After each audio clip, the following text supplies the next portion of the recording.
Eu digo delícia que é. Então, hoje quem preparou o estudo para nós é o João. Vamos passar a palavra para ele. Vou deixar aqui no mudo para não atrapalhar, tá bom, João? Então, vamos lá. Olá, vocês conseguem me ouvir? Sim. Sim? Tá bom. Uma boa noite, pessoal. Que a paz de Jesus esteja conosco. É uma grande honra poder apresentar esse assunto para vocês. Na verdade, vai ser uma pequena introdução do sermão profético. Ele é um assunto... Ele é um texto relativamente complicado de se entender, mas que nesses dias de pandemia a gente acaba tendo mais tempo em casa, então eu acabei me interessando sobre ele e resolvi estudar um pouco mais a fundo. Espero poder... E é algo que eu gosto bastante, espero poder transmitir para vocês isso também.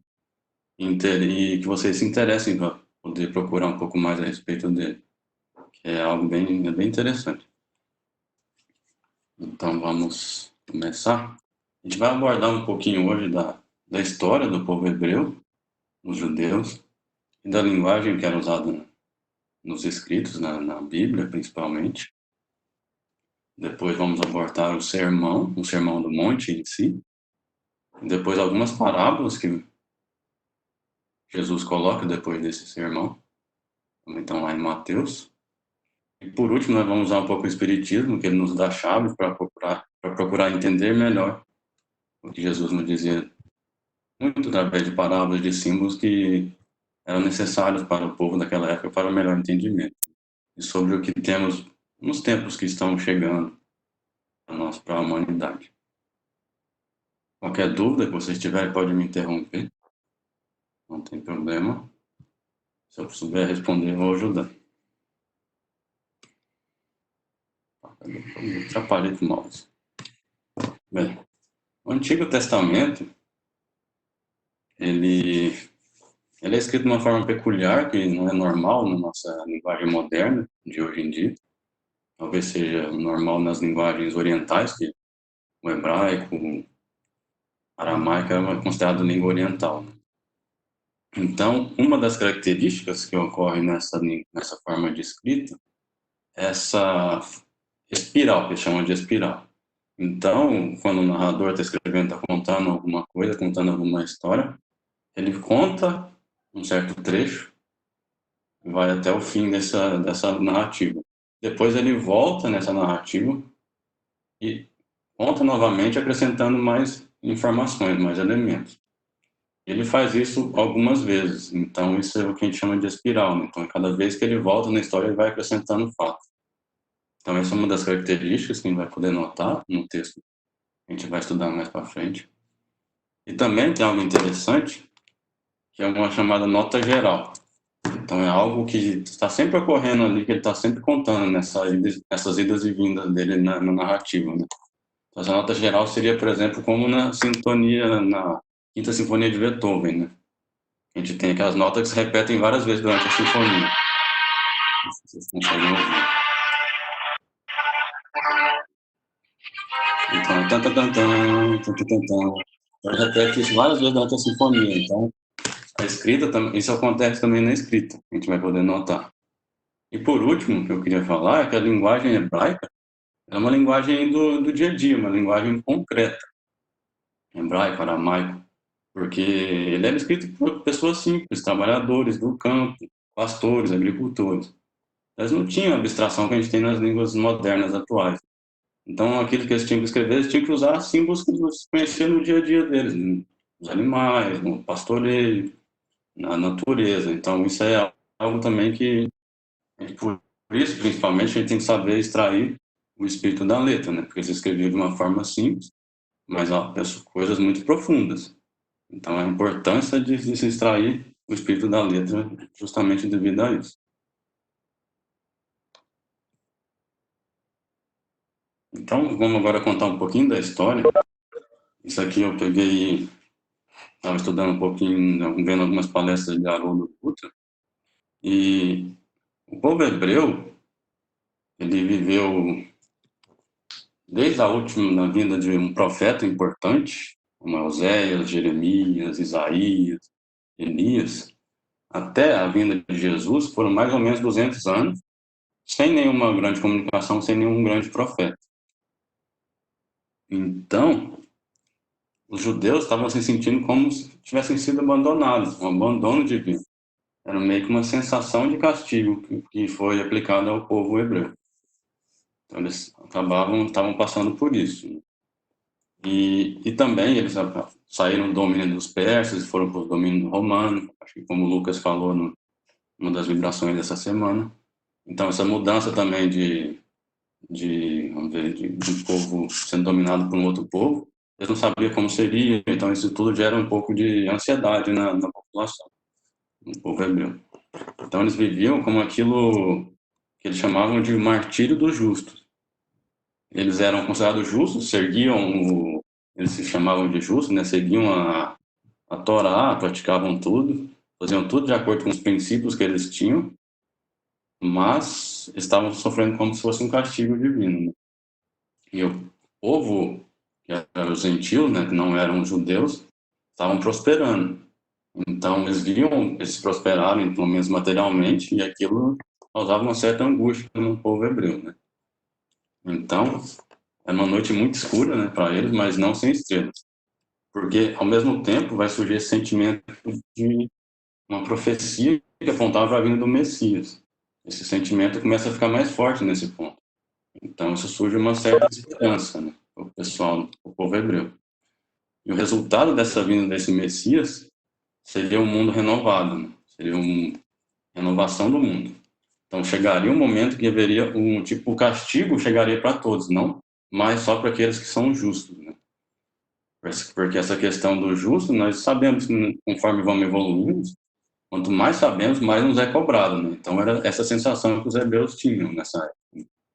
Só que chegaria algum dia e que todo mundo teria que passar por essa aprovação, que seria chamado dia do juízo, juízo final. Então esse é todo o aspecto histórico desse momento que a gente está comentando. E o que vocês conhecem por Apocalipse? Então, a gente tem, sempre que a gente fala a palavra, a gente vai lembrar medo, fim do mundo, fim dos tempos, catástrofes diversas. Né? Olha isso, quando procurei no Google, apareceu 20 obras de terror apocalíptico para ler antes do fim do mundo. Então, tem muita coisa, né, sobre esse assunto. Eu mesmo gosto de vários filmes desses, já assisti alguns. Então, eu sempre acho que o assunto é interessante, né, ele nos fascina de alguma forma. Vende bastante, né? Não devia ser assim, né? Mas a gente acaba tendo esse fascínio por essa situação. Mas vocês sabem o que de fato significa a palavra Apocalipse? Alguém? Podem falar. Revelação? Exatamente. Revelação. Ela vem do grego, do sufixo calipto, na palavra calipto, que é cobrir, esconder, né? Ocultar algo. E a preposição apo, que significa justamente descobrir, retirar essa parte que está coberta. Né? Então é justamente a palavra revelação. Então, não é nada demais, né, aparentemente, é só revelação. E ela foi uma corrente de pensamento e também literatura que surgiu na região de Israel, entre 200 a.C. e 100 depois de Cristo. Né? Eu peguei essa referência procurando na internet. Então, é bem interessante que, na verdade, não, a gente só ouve falar mais, né, do Apocalipse, do João Evangelista, né, que foi uma das obras mais emblemáticas desse período. Mas tivemos diversas outras, né? Haroldo cita entre 30 e 40 obras que seguem esse tipo de literatura. A do João Evangelista escreveu no final da sua vida, na ilha de Patmos, lá na Grécia, né? Ele teve essas visões, teve esses êxtases, onde foi revelado o que aconteceria, né, com a humanidade ao longo do tempo e quando chegaria esse dia do juízo final. E temos também, só que o Sermão do Monte também é uma literatura escrita Jesus fala nesse momento usando essa linguagem apocalíptica. Alguns consideram esse sermão como um mini apocalipse, um pequeno apocalipse, né? Como a gente vai ver mais daqui a pouco. E Apocalipse, no sentido bíblico aqui, significa um dia em que Deus se revelará e assumirá o comando do mundo, né? Isso num sentido mais de alta moral, alta significativo. A gente vai se detalhar mais um pouquinho o que significa isso tudo daqui para frente. Bem, tem alguma dúvida até o momento? Não vou passar de fato para o nosso Sermão do Monte. Bem, essa é uma representação que eu consegui achar na internet. A gente procurar o Templo de Jerusalém na época de Jesus, vai ver diversas imagens, essa é uma maquete que fizeram. Então a gente vê que era algo muito grandioso para a época. Os tempos atuais também é muito bonito, de fato. Então, Jesus foi convidado, acho que seus discípulos, né, para conhecer o templo. E quando sai do templo, eles lhe mostram toda aquela edificação e perguntam. Aí ele responde: não vedes tudo isso? Não será deixado aqui pedra sobre pedra que não seja derribada. Esse é o começo, está lá no Mateus 24, capítulo 24, versículo 1 até o final. Então, aí Jesus caminha com seus apóstolos até o monte, esse Monte das Oliveiras, essa imagem de fundo que eu peguei aqui, e perguntam, e os apóstolos, os discípulos, ele perguntam, né, quando serão essas coisas, né? E qual o sinal da tua vinda e da consumação da era ou do fim dos tempos? Depende da tradução que você está vendo. Eu usei a do Haroldo Dutra. E Jesus continua, né? Vede que ninguém vos engane, não deixe que ninguém nos engane. Pois muitos virão em meu nome dizendo, eu sou o Cristo, e enganarão a muitos. Estareis na iminência de ouvir de guerra e relatos de guerras.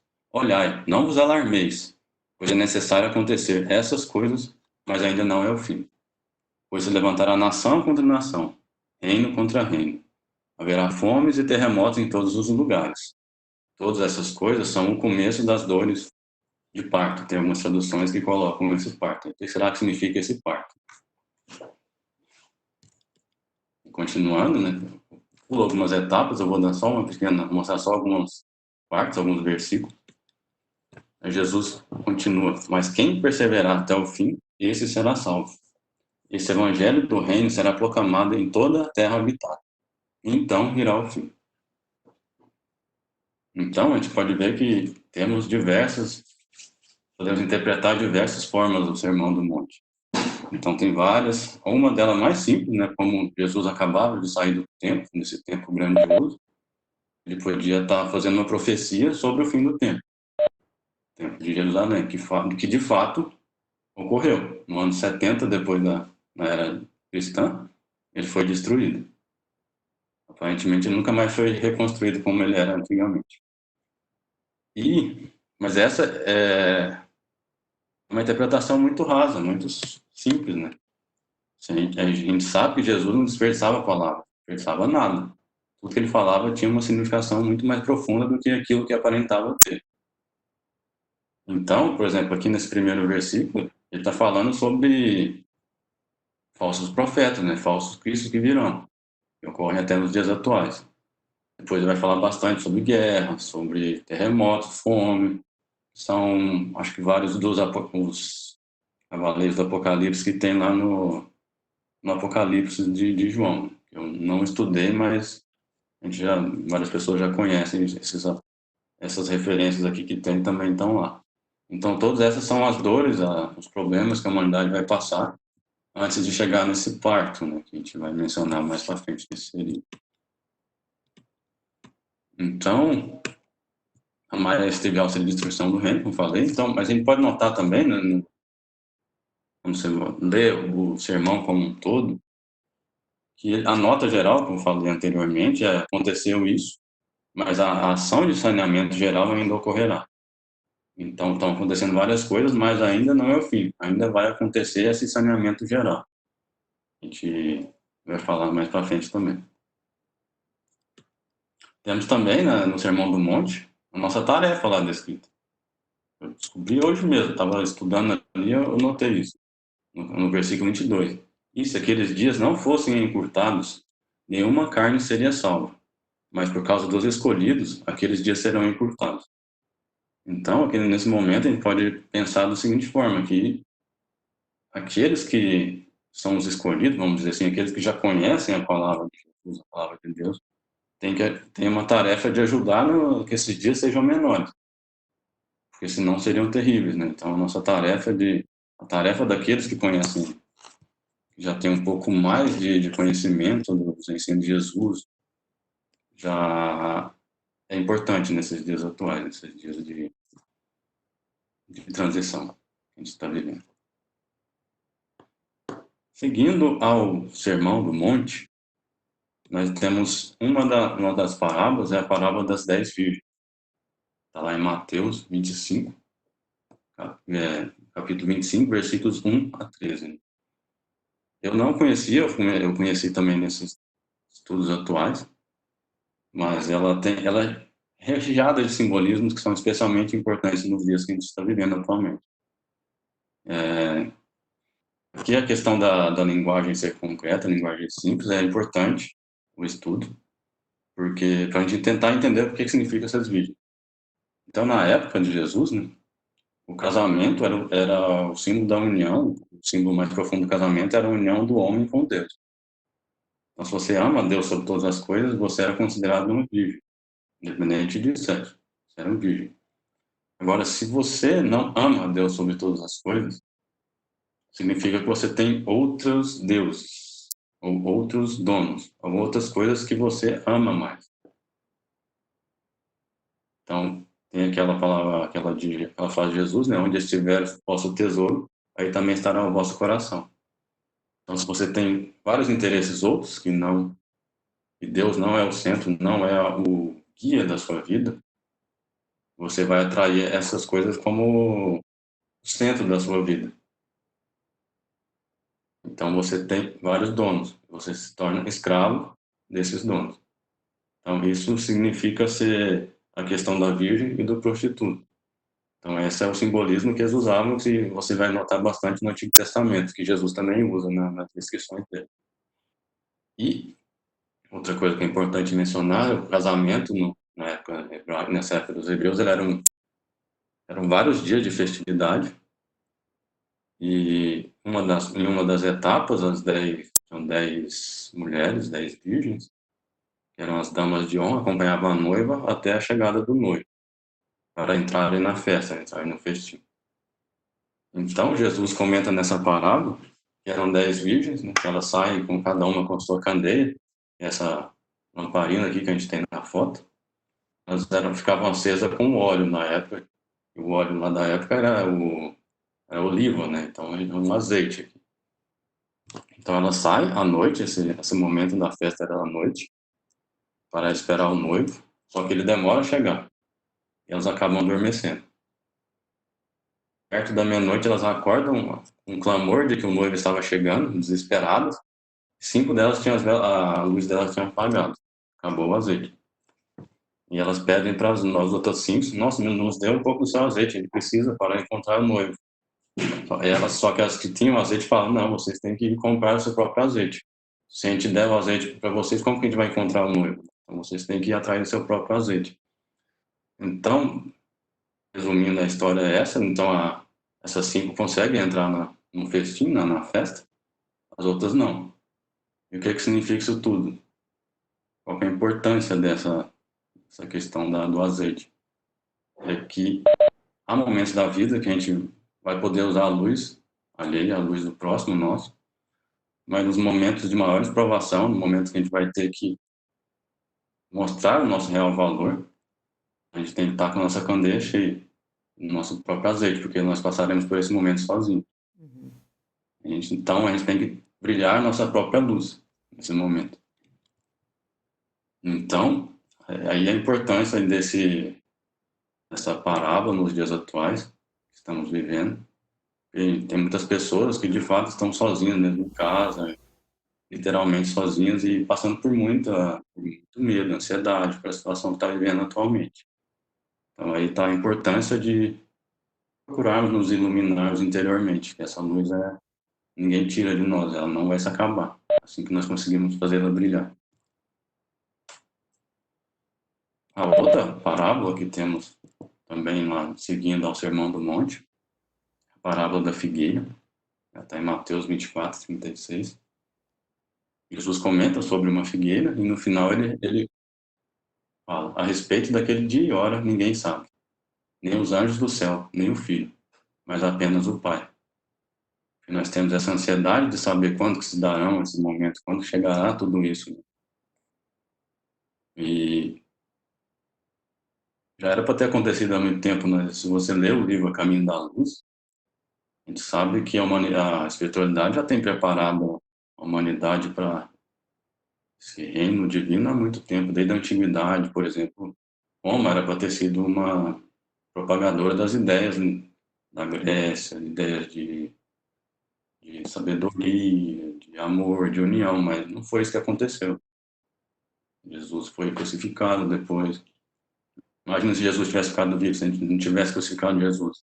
Esse é um pensamento interessante, podia ter pensado, a humanidade poderia ter escolhido outros caminhos, mas nós estamos caminhando para esse agora, então acho que agora a gente não tem escapatória, né? Mas quando se dará esse momento? A gente pergunta. A gente é curioso, o ser humano é curioso, a gente tem que saber. E para isso, a gente pode usar um pouco mais do que a gente tem de chave, né, do espiritismo. Então, com a obra de Kardec e complementar, que veio através de Chico, a gente tem muito mais informação, pode ajudar a gente a interpretar o que a gente viu no Sermão do Monte e tantas outras passagens, né? E a primeira parte que eu tiro aqui é de obras póstumas, né, nessa mensagem do dia 30 de janeiro de 1866, A Nova Geração. Então, esse texto começa assim, eu coloquei só um pedacinho, depois vocês leiam ele completo, vale a pena. A terra treme de alegria, aproxima-se o dia do Senhor. Todos que entre nós estão à frente disputam porfiadamente por entrar na liça. Liça é a luta. Já os espíritos de algumas valorosas almas encarnadas agitam seus corpos até quase despedaçá-los. Elas serão libertadas, porque chegaram os tempos. Uma eternidade está a ponto de expirar. Uma eternidade gloriosa vai desportar em breve. E Deus conta a seus filhos. Então, esse texto é muito interessante. De ver, primeira coisa, quando você bate os olhos, você já nota que é uma linguagem profética. Uma linguagem já apocalíptica, vamos dizer assim. Não é uma linguagem que você vê normalmente no livro segundo, no Evangelho, no segundo Espiritismo, então no livro dos Espíritos. Então, a gente pode notar ali, ó, quando ele fala o dia do Senhor, né? Que seria o dia do Senhor é o dia do juízo final. Você vê as referências. Fala também dos espíritos que estão lutando nesse momento para tentar ajudar nessa transformação. E aqui porque chegaram os tempos, né? Elas serão libertadas porque chegaram os tempos, né? Então, antes, na época de Jesus, lá no Sermão do Monte, ele falava que aconteceriam diversas coisas, mas ainda não é a hora, né? Ainda vai chegar. Agora, no Espiritismo, a gente já vê um pouco diferente as mensagens. Estão falando que já chegaram os tempos. E a parte final que eu quero comentar dessa mensagem é: uma eternidade está a ponto de expirar e outra eternidade vai despontar em breve. Eternidade aqui a gente pode ver como um ciclo. Então, um ciclo está acabando, esse ciclo que Paulo fala nas cartas dele, que é o primeiro homem, o primeiro Adão, onde o ser humano se coloca como a fonte de sabedoria, né? Ele ignora a Deus. E uma outra nova eternidade está a ponto de começar, que seria essa eternidade, essa nova fase da humanidade, que seria um novo Adão, ou o Adão em Cristo, né? Esse o homem renovado que está junto com as leis de Deus, né? É bem interessante essas analogias que a gente consegue extrair desses textos. Outra mensagem que vai ler, vocês deveriam, que a gente pode ler, depois eu vou passar as referências para todo mundo, se alguém quiser dar uma olhada, é a Dissertação dos Espíritos, Ontem, Hoje e Amanhã, na Revista Espírita de 1868. Então, aqui ele comenta como que a gente tem que agir, né? Trabalhar sobre vós mesmos para vos regenerar-vos, a fim de que o Mestre os encontre preparados. Então, eu esqueci de comentar lá na parábola lá das 10 virgens, o noivo pode ser interpretado como Jesus, né? Então, nós temos que estarmos prontos para quando Jesus chegar, né? Nesse momento, o noivo é Jesus, que ele vai ter essa comunhão com a Terra e a Terra vai se transformar nesse mundo de regeneração, esse mundo regenerado. Então, nós temos que trabalhar para quando chegar esse momento, nossa candeia já estiver cheia desse azeite, nós vamos estar prontos para receber o Mestre. Então, nós temos que nos armarmos, mas contra os nossos defeitos, não contra os nossos defeitos, que são nossos inimigos. Mantede-vos prontos, porque amanhã não está longe. A aurora do século marcado por Deus para a realização dos fatos que devem mudar a face desse mundo começa a surgir no horizonte. Então, vocês acham que a transição planetária já começou? Certamente que já, né? Olha só, Então, essa mensagem é de mais de 150 anos, né? exatamente. De 150 anos. Quando a gente olha lá no livro A Gênese, tem uma mensagem de um espírito, lá no capítulo 18, que é sobre esse mesmo assunto, que fala os tempos são chegados, ele fala que essa transição já começou há mais de um século. Ele fala na Gênese que já tem mais de 150 anos. Então, dá para imaginar que pelo menos 250 anos já tem transcorrido desde que esse processo começou assim a se acelerar mais, né? Porque na verdade ele sempre vai acontecendo, né? É, exatamente. Eu vi, não sei qual palestrante, eu vi vários. Esses dias que a gente está em casa preso, né, a gente acaba vendo muita coisa. Mas comentando que agora, aparentemente, com essa pandemia, a transição planetária meio que se materializou, né? Está visível aqui no mundo material. Então está bem claro isso para a gente nesse momento. Mas de fato ela já começou há muito tempo. Ele fala que ela começa no plano espiritual, né? Com a organização para o encarne de muitos espíritos lá que teriam uma chance a mais de tentar se renovar, né? Também de espíritos que vêm para ajudar-nos, né? Espíritos já são considerados essa nova era, né, que eles falam na Gênesis, esqueci o nome da nova geração, né? Então isso também já vem ocorrendo há bastante tempo. Isso já acontecia antes, 100 anos, 150 anos dessa mensagem, então já vem ocorrendo há muito tempo, mas agora aparentemente está bem visível para a gente aqui encarnado. Achei bem interessante essa analogia. E a última mensagem que eu vou colocar aqui para a gente, também de regeneração da humanidade, de obras póstumas. Então, não sentis que um vento sopra sobre a terra e agita todos os espíritos? O mundo se acha na expectativa, e como que presa de um vago pressentimento de que a tempestade se aproxima. Desvairados correrão a sua própria perda, provocarão destruições que darão origem a um sem número de flagelos e de calamidades, de sorte que, sem o quererem, apressarão o advento da era de renovação. Contudo, através da escura nuvem que vos envolve, em cujo seio ronca a tempestade, já podeis ver despontando os primeiros raios da era nova. Então, nessa mensagem, também vi várias referências lá da tempestade, que está lá no sermão, todas as calamidades que iriam ocorrer, né? Onde o seio ronca a tempestade, também tivemos bastante dessa linguagem apocalíptica, para tentar entender um pouco das referências que essa mensagem se usa. É interessante que ele coloca aqui nessa parte do meio, né, que sem o quererem, eles apressarão o advento da era de renovação. Então, a resistência ao mal, esses espíritos que acabam recalcitrantes e tentam resistir ao máximo essa onda de renovação, que eles não conseguirão. Essa própria mensagem você vai ver, eles desenvolvem bastante a respeito disso, mas é interessante que eles falam que eles mesmos vão apressar o advento dessa era de renovação, através desse aumento das calamidades e dos flagelos. Então, Deus não desperdiça nada, né? Então, infelizmente, vai piorar para depois melhorar, mas nós já estamos preparados para isso, né? Esperemos que sim, né? Mas foi assim que a gente quis, né? É assim que a gente quis, foi escolha nossa da humanidade, que já era para ser um mundo regenerado desde, se a gente tivesse aceitado a palavra de Jesus, pelo menos 2000 anos. E a gente vem recebendo mensagens da espiritualidade desde épocas remotas, né? Que a gente não tem nem como, deve ter nem registro, né? É interessante. E o que a gente pode tirar disso tudo no momento atual, já para finalizar a minha fala dessa noite? Primeiro, uma coisa que eu queria falar é do Deus único dos judeus, que é interessante a gente notar que a gente vê diversos profetas, Moisés lá no Egito, lá na travessia no deserto, ele tentando fazer com que o seu povo mantivesse a crença no Deus único. Também Isaías, que eu comecei a dar uma estudada agora, também menciona bastante sobre isso, dessa questão que os povos hebraicos viviam com influência de outros povos e acabavam esquecendo um pouco dessa questão do Deus único. Mas por que que eles eram meio que... Qual que era a importância de ter um Deus único? É que, na verdade, não era simplesmente ter... acredito num Deus, é um Deus único e pronto. Não era simples assim. É que acreditar num Deus único, na verdade, significava muito mais. É um ato de confiar em um Deus que é muito maior do que você. Então, qual que é o mandamento maior que a gente conhece?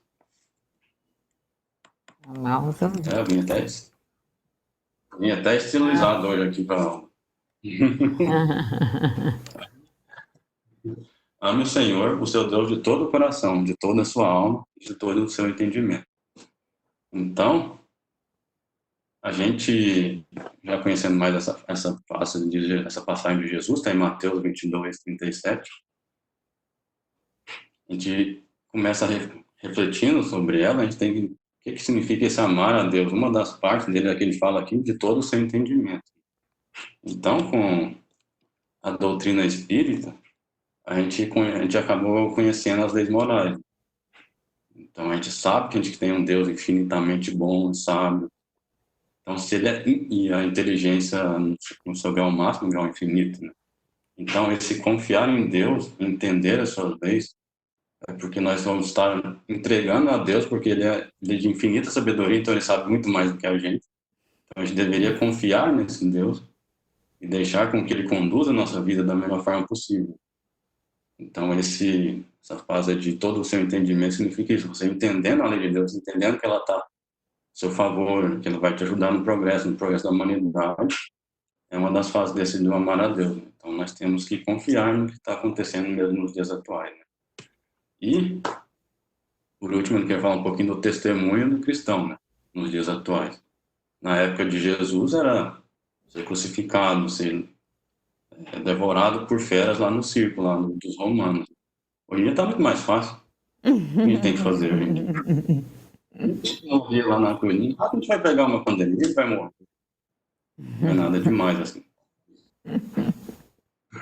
Esse testemunho no dia de hoje somente nós que conhecemos um pouco mais da doutrina, é procurar nos manter num padrão de pensamento mais elevado, não cair nesse padrão do meio, ter mais tolerância com aqueles que a gente está tendo que conviver mais em casa nos dias atuais. Então, acho que nós estamos sendo convocados para esse testemunho e temos que manter firme nele, confiar que vai dar tudo certo. Então, essa era a mensagem de hoje. Eu ia colocar uma música no final, mas como a gente tem essas limitações tecnológicas, a gente fez alguns testes e não ia dar muito certo, então eu coloquei uma mensagem de Emmanuel que mostra como será esse porvir, esse mundo novo, renovado, depois da regeneração. É bastante interessante para a gente refletir nesses dias atuais, né? Para nos dar ânimo, para nos animar a continuar na luta, né?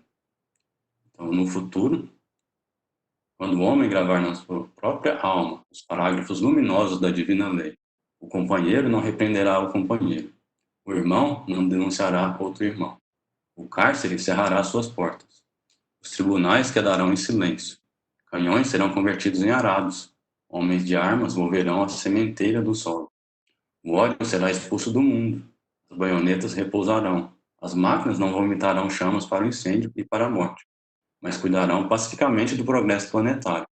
A justiça será ultrapassada pelo amor. Os filhos da fé não somente serão justos, mas bons, profundamente bons. A prece constituir-se-á de alegria e louvor, e as casas de oração estarão consagradas ao trabalho sublime da fraternidade suprema. A pregação da lei viverá nos atos e pensamentos de todos, porque o Cordeiro de Deus terá transformado o coração de cada homem em tabernáculo de luz eterna, em que o seu reino divino resplandecerá para sempre. É isso que Linda. eu tinha para passar para vocês. Muito linda, hein, essa mensagem. A mensagem é linda. Então quer dizer que a gente não precisa ficar apavorado quando lê aquele sermão, fala aquelas coisas assim, quem tiver no telhado não desça, porque não vai dar tempo, quem tiver no campo fique lá, tudo aquelas coisas, a gente não precisa se preocupar. Não volte para buscar as suas roupas, suas vestes. Não, nada disso. Na verdade, aquilo, a gente sempre tende a fixar nessas partes da agonia, do desespero, da parte que vem antes, mas a gente não pensa no que vem depois, né? É a parte boa, né? A gente perseverar até o fim, como Jesus fala lá no próprio sermão. Então, o sermão está lá para todo mundo lê-lo como um todo. Ele realmente vai relatar diversas situações que vamos viver, mas por vir será muito melhor, será muito bonito. Vale a pena a gente perseverar até o fim e encher nossa vida desse azeite divino. Legal. Eu acho que se a gente, por acaso, ficar muito aflito, vale a pena olhar, por falar em aflição, lá no capítulo 5 do Evangelho, né, que fala sobre as aflições, né, bem-aventurados os aflitos, na parte em que ele nos fala sobre o verdadeiro infortúnio, né, e quando ele fala que, por exemplo, uma tempestade que muitas vezes quebra as árvores com um vento forte, mas que ela saneia o ar, né? Ela tem outros resultados para mostrar para a gente que uma transformação não é uma coisa ruim, porque a gente não deve olhar ela em si, a transformação em si, mas a consequência daquilo, né? O bem que ela vai trazer, o equilíbrio, a saúde que ela pode trazer para nós, né? Depois que ela acontece. Mas é claro que quando a gente está no olho do furacão é difícil de ver assim. Não é fácil. Temos que nos apoiar, por isso que estamos aqui, né? Um apoiando o outro, para que a gente consiga trabalhar nesse azeite aí, porque não adianta, se a gente não fizer a nossa parte, nós vamos ficar no escuro, ninguém vai poder trazer o azeite para nós. Muito bom, João, Então, gostei. legal. Depois eu posso passar as referências todas. A música que eu ia passar, ela é Tim Vanessa, chama Aurora. Ela mostra bem esse porvir, esse mundo novo também. Muito bonita a letra, vale a pena vocês ouvirem. Passa as referências que da hora que a gente colocar a gravação lá no vídeo, a gente pode colocar nos comentários as referências para quem quiser consultar. Faço sim. Muito bom. E aí, o pessoal pode fazer pergunta? Se quiserem, né? Não sei. Se quiserem, fiquem à vontade, se souber. Eu achei que foi muito bem explicado, muito bem explanado. Parabéns, viu, João? Obrigado. Tem muita coisa, né? Essa meia hora é pouco para falar sobre o assunto. Não, lógico. Mas você fez uma síntese bem legal e abrangeu bastante. Achei bem legal. Muito bom. Muito bom, viu, João? Eu gostei bastante aqui. Deu para a gente relembrar algumas coisas que a gente acaba esquecendo com o tempo, né? Muita coisa a gente vai passando, né? A gente esquece. Mas tem uma coisa que eu acho muito bonita nessas características de Jesus, porque assim, ele era um galileu, né? Ele vivia numa região esquecida, pobre, lá em cima, né? E ao mesmo tempo que era uma região esquecida, era uma região mais aberta para trocas culturais, né? Para desenvolver outras formas de concepção religiosa. E ao mesmo tempo que era uma parte dos hebraicos que seguiam a tradição judaica. E Jesus, nesse contexto aí, eu achei interessante que lá atrás, lá no começo de Mateus, ele tem o Sermão do Monte, né, que ele dá o caminho das pedras de comportamento para a gente se desenvolver e se aproximar de Yahvé, como eles falavam na época. E aí, no fim, que nem você lembrou aí desse sermão profético, ele mais uma vez, ele se atém às tradições religiosas, né? Naquela parábola das 10 virgens que você citou, e antes dela tem a parábola do servo vigilante, que tem a ver com as virgens. E ele sempre se remete a essas tradições antigas daquele povo para mostrar que o povo que é escolhido por Deus para transmitir a sua mensagem de um Deus único no mundo precisa se concentrar no que é essencial da vida, né? E a gente tem que se preparar para as transformações da sociedade. E é o que o Espiritismo explica muito bem, né? De tempos em tempos, a nossa sociedade passa por transformações e de maneira muito enfática, né, nas parábolas e no sermão profético, ele mostra o caminho, né? Ele fala que, ó, muitas coisas acontecerão, e aqueles que não estiverem preparados para a transformação do mundo serão jogados em outro lugar, né? Aí a gente pode fazer um paralelo com a parábola da rede e outros pontos dos evangelhos que mostram que mesmo diante dessa mudança de mundo, Deus ele é democrático, ele é respeitoso, né? Ele sempre nos oferece novas oportunidades, né? Mas é muito bonito esse estudo aqui, viu?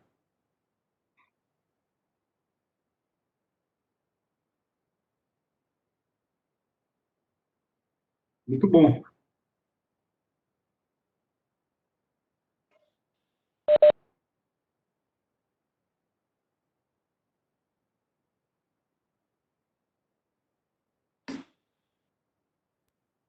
Alguém mais quer falar?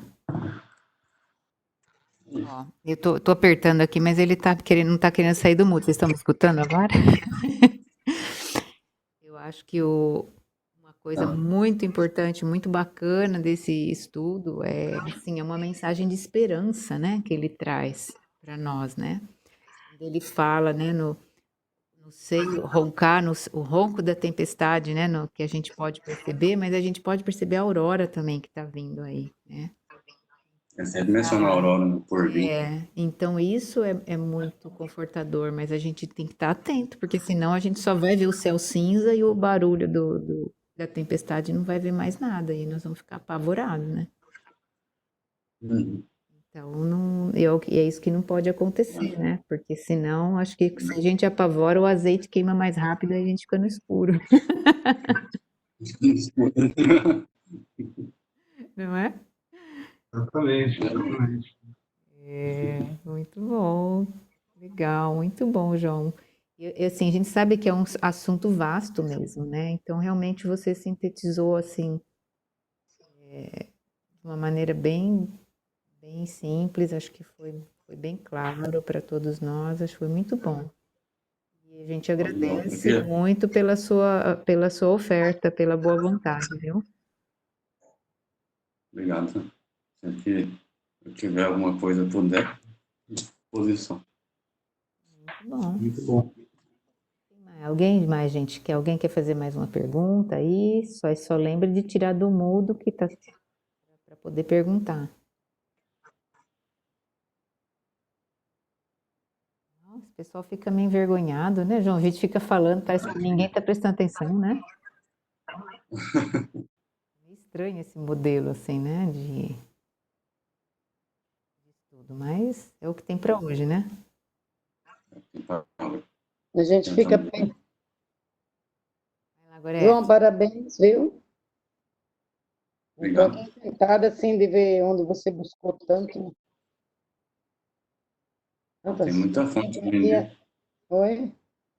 Eu digo, eu fico aqui Tem muita encantada pensando, porque hoje eu estava conversando com a minha mãe, 92 anos, e vem o assunto dela, o mundo vai acabar, os sinais do tempo.